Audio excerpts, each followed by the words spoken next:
Good evening. My name is Mary D. May.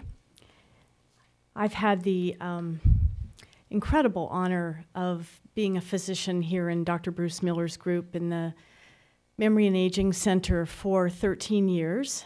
And I'm like Victor, I feel that it's just about the best job someone like I could ever have.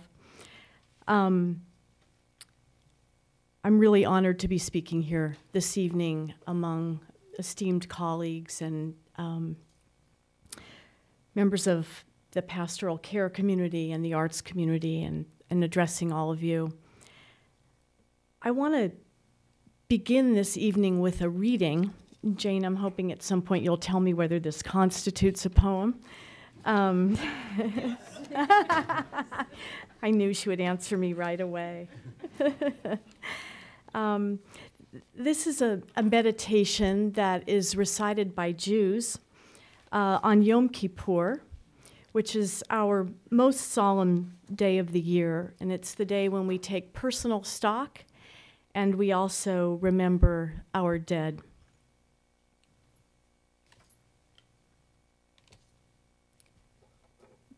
Birth is a beginning, and death a destination.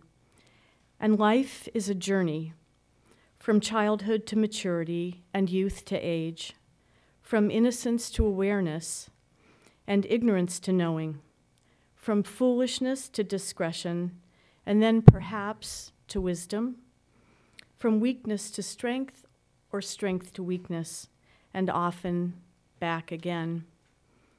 From health to sickness, and back we pray to health again. From offense to forgiveness, from loneliness to love, from joy to gratitude, from pain to compassion, and grief to understanding, from fear to faith, from defeat to defeat to defeat, until looking backward or ahead, we see that victory lies not at some high place along the way, but in having made the journey, stage by stage, a sacred pilgrimage. Birth is a beginning, and death a destination, and life is a journey, a sacred pilgrimage to life everlasting. In Jewish tradition, there are 613 mitzvot. A mitzvah is a commandment and also a blessing. Thus, what we are obligated to do also enriches us. One of the most sacred of the mitzvot is Bikur Cholim, translated from the Hebrew as visiting the sick. We are obligated to visit the sick. We are blessed by visiting the sick. In my daily life, as a physician, I have learned, continue to learn, to come panim el panim, face to face with dying.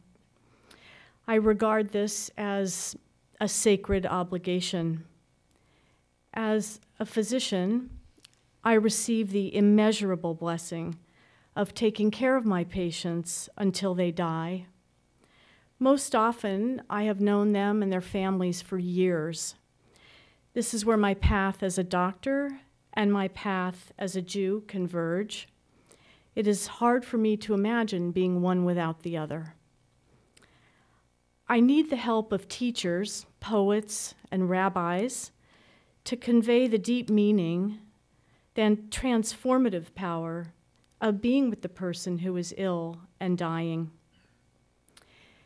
In our era of outsized expectations of medicine, in this age when we need social websites to feel connected, when we readily uncouple life and death, working in the field of dementia is most humbling.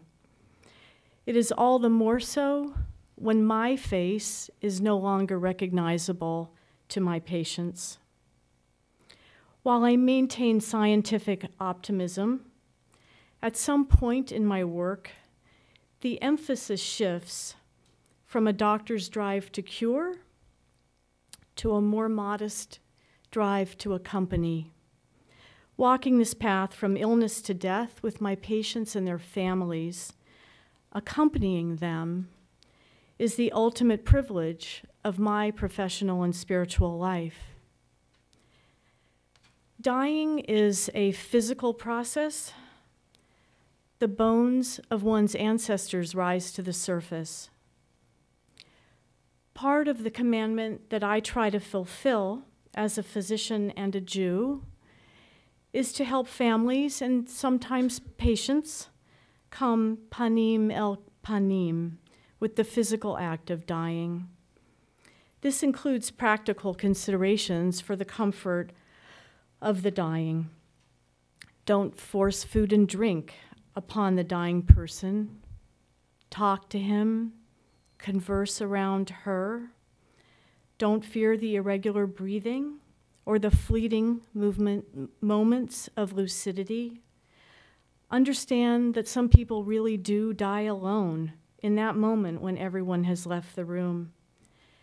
Know that some people go so quickly that we are left wondering what they were waiting for, while others go with such a fight that we wonder at the will to live.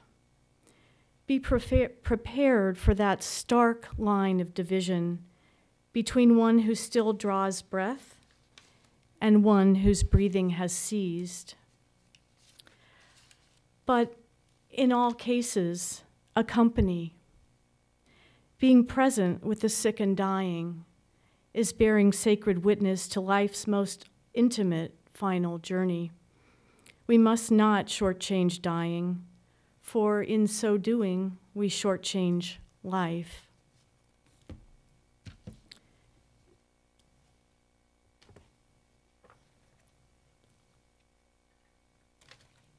I was going to go back to my earlier poem, but I think I've lost my place, so I'm going to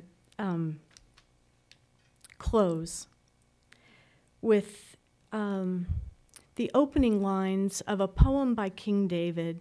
King David is well known to people. He was a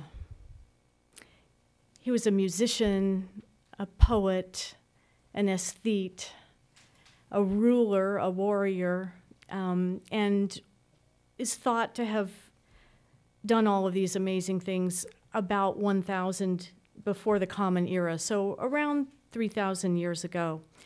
And I like to think of him as just the ultimate lamenter. He just felt everything with such intense passion, and I appreciate that about him.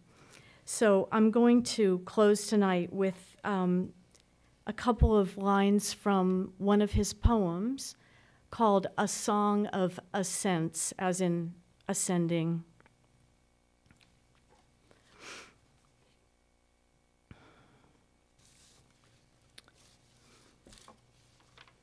Esa einai el heharim, me'ayin yavo Ezri, me'im Adonai, osei shamayim va'aretz. Thank you.